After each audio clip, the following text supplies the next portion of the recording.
Sarap na ano, kape rito.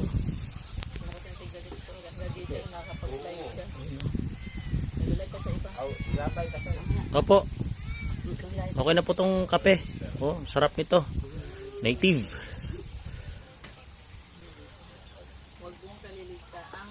Ano? Tapos dito tayo sa dulo. Kabahayan na yan dito.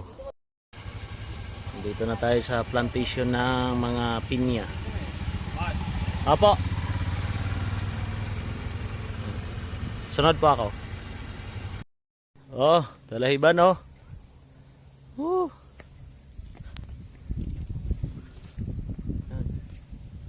Ang daan. So, layo na narating. Exercise lang.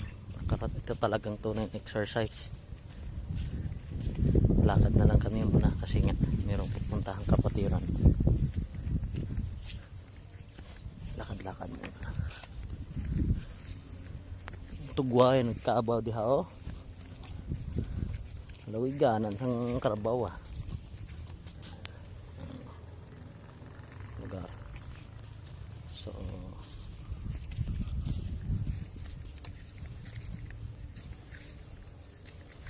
Tugway Kabaw.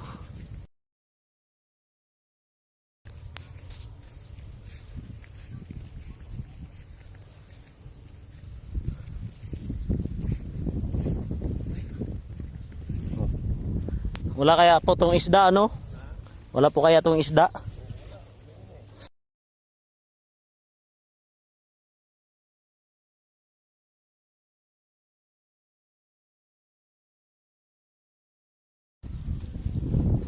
Nakita ka lang ng ilang isda, tuwang-tuwa na. Sarap ng ganitong pamumuhay. Ayan. Lugar. Pag naglakad ka ba, kailangan mo tingnan yung inaapakan mo dahil kung magkamali ka talagang baon yung chinilas mo pati paa.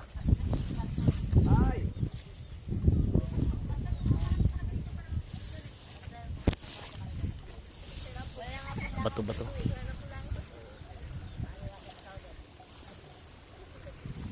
Saan kayo punta?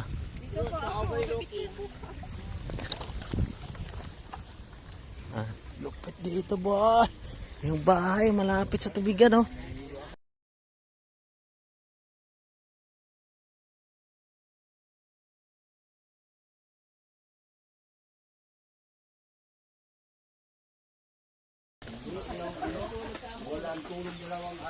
Bakit? Kasama na yan. Nugway mig Kabaw diha. Yung lawiganan sa Karabaw. Bah, lupit naman. May lima pa ako nakita oh. Kanino kaya to?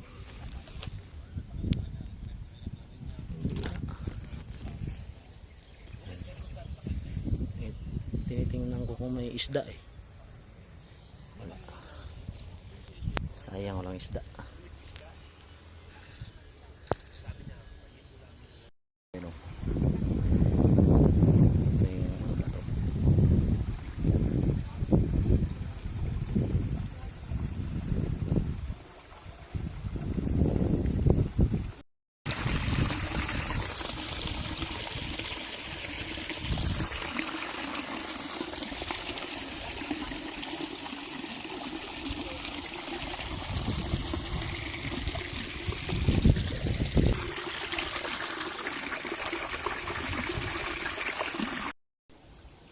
Yan, maisan pala rito.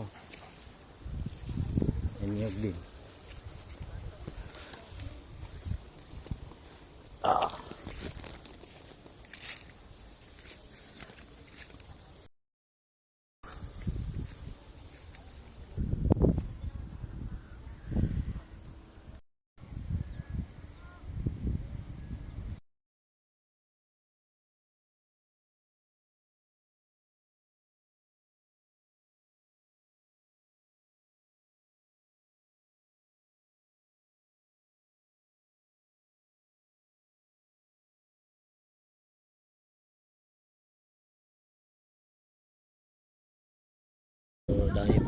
talbos dito ng kamote.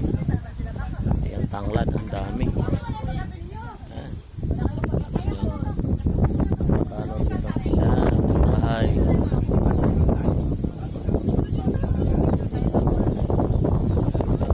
So dito po ay napaganda. Ang gamit nila dito ay solar dahil wala pa ritong kuryente. Dahil talbos yan. Praise God. Narating tayo dito na pagbahagi ng Word of God. Glory to God alone. Chu! Tara. Dali na, dali. Tugway na tagkabaw.